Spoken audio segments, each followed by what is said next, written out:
سعودي عرب کې دا عام رواج دی چې کله مونځ په جمع سره ادا شي او یو مسلمان مسجد ته داخل شي نو هغه ځان له مونځ په جمع سره ادا کوي. آیا دغه مسلمان دپاره دغه مونځ په جمع سره ځان له ادا کول دا جایز دی او که نه دی جایز؟ او دویمه مسله چې دغه مسلمان کله ځان له ودرېږي بل مسلمان چې کله مسجد ته داخل شي نو هغه ورته په اوږه باندې ټپ ورکړي او هغه ورپسې اقتدا وکړي نو آیا دغه مسلمان اقتدا د دغه مونځګزار پسې صحیح ده او که نه ده صحیح؟ او دریمه مسله دا چې اکثر له دغه مونځګزار یا په سنت یا په نفل ولاړ وي او بل مسلمان ورپسې وروسته راشي او هغه ورته په اوږه باندې ټپ ورکړي او هغه ورپسې اقتدا وکړي نو آیا د دغه مسلمان اقتدا صحیح شو او که نه ده صحیح؟ او څلورمه مسله دا چې په حالت د سفر کې یو مسلمان په مسجد کې په سعودي عرب کې دا په عام رواج سره روان دي چې یو مونځګزار په مسجد کې د ماسخوتن مونځ دپاره ولاړ وي او مسافر راشي او هغه ورپسې اقتدا د ماښام مونځ وکړي نو آیا دغه مونځ کیږي او که نه کیږي؟ او پنځمه مسله دا چې یو مونځګزار ادا مونځ دپاره ولاړ دی او شاته نه یو کس راغی هغه ورپسې د قضا مونځ اقتدا وکړله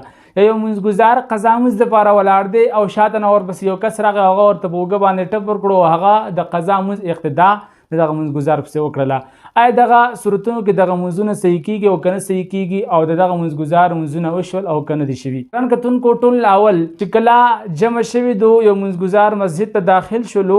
د دپاره مونځ ځان له په جمع سره ادا کول دا نه دی جایز. دویمه مسله که چېرته وروسته نه یو کس راغی او هغه ورته په اوږه باندې ټپ ورکړو نو دلته دوه صورتونه دي. که چېرته دغه مونځګزار مثال کې طور پر د ماسپښین مونځ دپاره ولاړ دی ځان له ولاړ دی د فرض نیت یې کړی دی او شاته نه یو کس راغی او هغه ورته په اوږه باندې ټپ ورکړلو او دیم چې ماسپښین فرض مونځ ادا کوي نو اوس د دا اقتدا د دغه مونځګزار پسې صحیح دو ښي طرف ته به ورسره ودرېږي بیا که دویم کس ورسره راغی نو دی به شاته صف ته راشي او داسې نور خلک هم بیا پسې اقتدا کولی شي. او که چېرته دغه کوم کس په سنتو یا په نفلو ولاړ دی او شاته یو کس راغی او هغه په اوږه باندې ورته ټپ ورکړو هغه فرض مونځ کوي او امام چې کوم دی هغه مثال کې طور پر چې کوم مخکې مونځګزار ولاړ دی چې امام ځان ته ګرځوي هغه سنت یا نفل ادا کوي نو په دغه صورت کې د دغه شاته مونځ کوونکي مونځ نه ادا کیږي دغه اقتدا کول د دغه مخکې کس پسې دا نه ده صحیح. او که چېرته دغه مونځګزار اقتدا وکړله د فرضو پسې او مخکې کوم کس چې دی هغه په نفل یا په سنت ولاړ دی نو دغه شاته مونځګزار دغه مونځ نه دی شوی.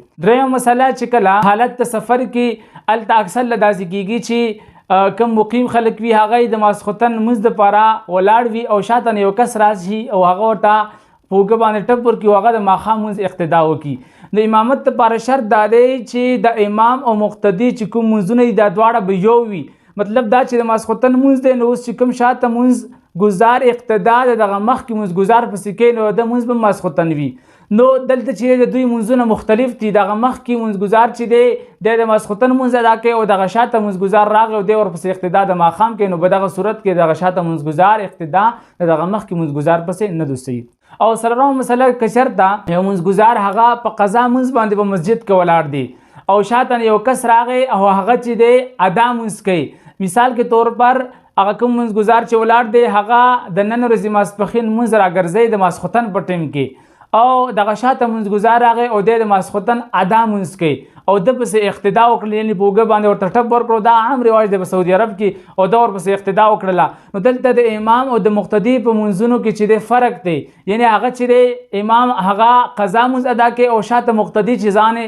مقتدي جوړ کړو اقتدا وکړله د ادا مونځ د ماسخوتن کې نو په دغه صورت کې د دغه شاته مونځګزار اقتدا د دغه مخکې مونځګزار پسې نه ده صحیح. نو دغه مسله ډېره زیاته ضروري ده او ډېرو زیاتو ملګرو د سعودي عرب نه چې دی کانټیکټ وکړو او پوښتنې وکړله نو ګران کتونکو که دغه مسله تاسو خوښه شوي وي او تاسو به پوه شوي وي او تاسو غواړئ چې نور مسلمانانو ته هم خیر ورسیږي نو دغه مسله تاسو ډېر نه ډېره شیر کړئ چې ټولو مسلمانانو ته خیر ورسیږي. واخر دعوانا ان الحمدلله رب العالمین.